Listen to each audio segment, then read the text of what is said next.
Pakistan Tehreek-e-Insaf PTI छोड़ने वाले रहनुमाओं की सेंचुरी मुकम्मल हो गई। 9 मई के बाद हिरासत में लिए गए और हिरासत में जाए बगैर तहरीक-ए-इंसाफ छोड़ने वालों में पार्टी के नुमाया रहनुमा और साबिक अरकान कौमी और सूबाई असम्बली भी शामिल हैं। फवाद चौधरी, शीरी मज़ारी, आमिर कियानी, खुसरो बख्तियार, जमशेद चीमा, मुसर्रत जमशेद चीमा और मलिका बुखारी भी इमरान खान से रास्ते अलग करने वालों में शामिल हैं।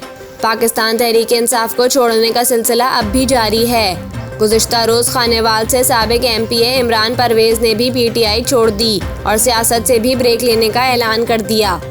इसके अलावा मानसहरा से ताल्लुक़ रखने वाले साबिक मुआविन ख़ुसूसी अहमद हुसैन शाह ने भी तहरीक-ए-इंसाफ को खैराबाद कह दिया।